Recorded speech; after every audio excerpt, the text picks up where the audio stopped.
a lot of people PCSing feel that buying a house remotely is going to be impossible. Watch this video for some tips that are definitely going to help.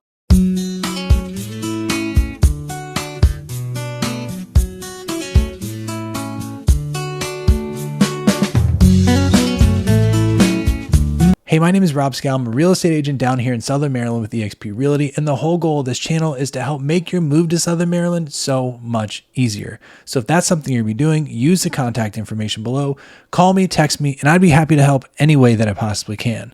Let's go ahead and jump right into it and talk about what you need to do if you're PCSing to the area and you can't visit the area. Now, believe it or not, I see this more than you would think, or I have a family or just a couple that are looking to move to St. Mary's County or Calvert County, but they can't visit before. Whether it's because they're all the way on the West Coast, or maybe they're even overseas, they're really relying on me to be the eyes and the ears on the ground. So I'm going to give you 5 things that you can do to make the process a lot easier. Tip number 1, you've already done. You're watching videos right now, and not just my videos. Watch videos from other people as well, whether they're just local people or other real estate agents, just to get the best feel for the area. Make sure that the person you're watching isn't trying to sell you something though. If they're trying to sell you on a certain area or say this is the best area in all of Southern Maryland, take that with a grain of salt because there may be ulterior motives there. Make sure you're just looking at all the different videos you can as a whole just to get a good idea. Number 2 is going to be talk to other people that have moved to the area. Facebook is a great place to find a whole bunch of different groups that can give you a good idea of what it's like to live in each area. I know that there's Lexington Park groups, there's Leonardtown groups, Dunkirk groups, all these groups for the different towns in Southern Maryland that you can get a good idea of what it's like to live in those different regions or those different areas in Southern Maryland. Number 3 is kind of where the rubber meets the road. You have your background information, you're ready to go. Now start reaching out to people. Obviously, the first person you should reach out to probably is a real estate agent and get a good relationship with them because they're going to be your eyes and the ears on the ground. But one person that people overlook a lot is finding a really good lender too.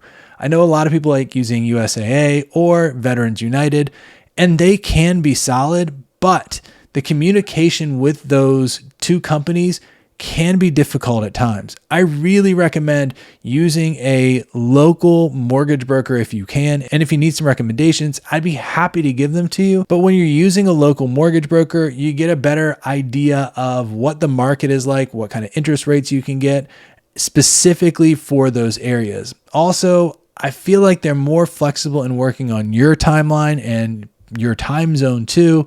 So you can actually get the deal across the table because when you're working in real estate, when you're doing real estate, every single day counts to make sure you close on time. And tip number 4 is whoever you decide to work with, make them take as much video as possible. If you can, make it a FaceTime, make it a Zoom call or something like that. So as they're doing home tours, you can actually have them open a closet or go in this area. Or if you see something that doesn't look right, ask them to show you again.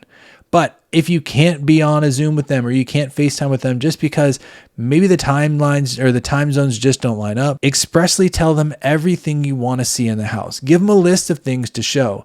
And if they don't show you the things that you're looking for, ask them to go back and do another video. It is okay to do that. Any agent should want to make sure that you're completely satisfied with everything you saw before putting in an offer. And tip number 5 is once you get it under contract, you want to make sure you have other professionals that are working with you to make sure this thing closes because you don't want to start the process over again.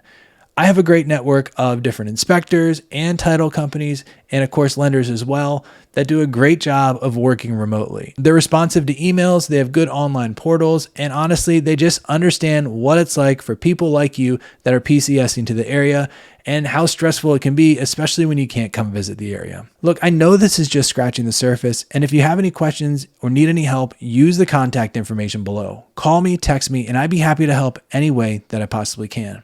I really appreciate you watching this video, and hopefully I'll see you on the next one.